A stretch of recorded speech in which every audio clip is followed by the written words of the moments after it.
Bonjour, nous allons voir dans cette vidéo la notion d'événement contraire. Donc on s'intéresse à deux expériences aléatoires, la première étant assez simple, il s'agit donc de lancer une pièce de monnaie équilibrée, c'est-à-dire une pièce de monnaie qui n'est pas truquée. Il y a donc deux issues possibles à cette expérience aléatoire, obtenir pile ou obtenir face. Donc si on s'intéresse à l'événement obtenir pile, c'est un événement simple puisqu'il n'est constitué que d'une seule issue, obtenir pile. Si je veux calculer sa probabilité, dans le cours, nous avions dit donc que c'était le nombre d'issues favorables à l'événement. Donc l'événement obtenir pile, il a une seule issue favorable, c'est obtenir pile. Sur combien d'issues en tout? Le nombre d'issues total, c'est 2. Donc la probabilité est de 1,5. 1,5, c'est 1 divisé par 2. Je peux aussi écrire, vu que quand je fais 1 divisé par 2, j'obtiens exactement 0,5. Je peux aussi l'écrire sous forme décimale. Je peux encore avoir une autre écriture de la probabilité sous forme de pourcentage en disant que ça c'est la même chose que 50%. Alors on verra que ces trois écritures ne sont pas toujours possibles et que très souvent on va privilégier l'écriture sous forme de fraction. On va voir tout de suite après pourquoi. Alors pour l'instant, l'objet de notre vidéo, c'est de s'intéresser à événement contraire. Alors un événement contraire, on va le noter. Donc si je m'intéresse à l'événement obtenir pile, l'événement contraire est noté à barre et en fait, très intuitivement, c'est ne pas obtenir pile. Voilà, c'est le contraire d'obtenir pile, donc ne pas obtenir pile. Alors dans notre cas, ne pas obtenir pile, c'est ne pas obtenir ce que j'ai mis en surligneur jaune, c'est-à-dire, voilà. Et donc, qu'est-ce qui reste? Il n'y a plus qu'à obtenir face. Donc en définitive, cet événement contraire qu'on note à barre revient à dire finalement que c'est obtenir face. Pour obtenir face, pareil que tout à l'heure, si je veux obtenir la probabilité, il faut que je regarde le nombre d'issues favorables, il n'y en a toujours qu'une. Sur le nombre total d'issues, il y en a toujours 2. Et donc, je trouve la même probabilité que je peux aussi écrire sous forme décimale ou sous forme de pourcentage. Donc, ici, l'événement et son événement contraire ont la même probabilité. Ce n'est pas toujours le cas. Alors, c'est ce qu'on va voir dans un deuxième exemple. Donc, c'est une expérience classique de lancer des non truqués à 6 faces. Donc, il y a 6 issues possibles. Chacune des faces peut être obtenue donc, de façon équiprobable. Et donc, on va s'intéresser à un autre événement qui est l'événement donc B. Alors, un petit peu plus compliqué que tout à l'heure, dans la mesure où l'événement obtenir 4 ou 5 qui caractérise l'événement B, il est obtenu à partir de 2 issues. Il est constitué de 2 issues, obtenir 4 et obtenir 5. Donc si je veux calculer sa probabilité, eh bien combien y a-t-il d'issues favorables à cet événement? 2. Il y a l'issue obtenir 4 et l'issue obtenir 5.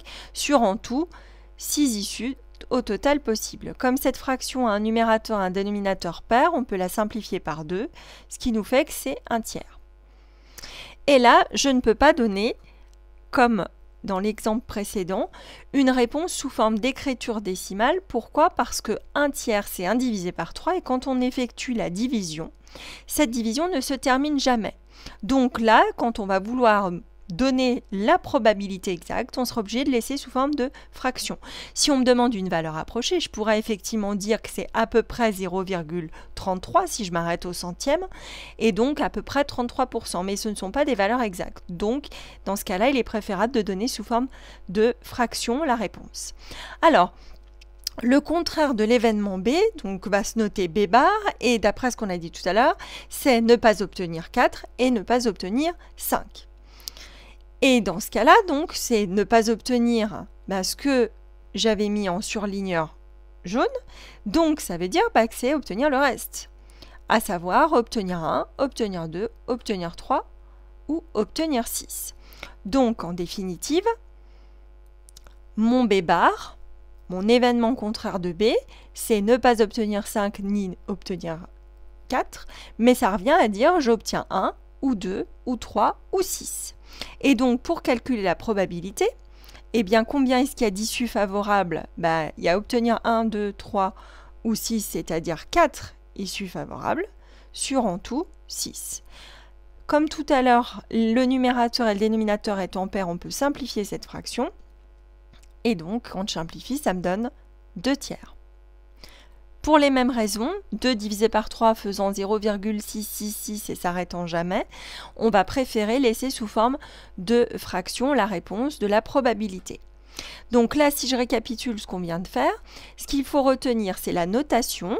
Quand on a un événement donc A, l'événement contraire se note A bar, et A bar, c'est ne pas obtenir A. Donc après, on a même principe pour calculer la probabilité que le résultat de la première partie du cours, à savoir le nombre d'issues favorables à l'événement sur le nombre total d'issues possibles. Alors maintenant, qu'est-ce qui se passe pour les probabilités ? Si on récapitule un petit peu ce qu'on vient de voir, dans le premier cas, si je regarde la probabilité de l'événement A et que je lui ajoute la probabilité de son événement contraire, c'est-à-dire A bar, eh bien dans la première situation, on a trouvé 1/2 dans les deux cas, donc on fait 1/2 plus 1/2, et 1/2 plus 1/2, ça fait 2/2 si je détaille, et ce qui donne 1. Si je regarde dans le deuxième cas, la probabilité de l'événement B plus la probabilité de son événement contraire. Pour la probabilité de B, on avait trouvé 2/6 ou 1/3. Plus la probabilité de son événement contraire, on avait trouvé 4/6 ou, si je prends la forme simplifiée, 2/3. Quand j'additionne les deux, ça fait 3/3. Et 3/3, on sait que c'est 3 divisé par 3, c'est-à-dire 1. Conclusion, ce qu'il faut retenir, c'est que lorsqu'on ajoute la probabilité d'un événement à celle de son contraire, on va obtenir toujours 1. Ce que j'ai montré là dans les deux exemples marche tout le temps. Voilà. Donc tout ça est synthétisé dans la deuxième partie du cours. Merci.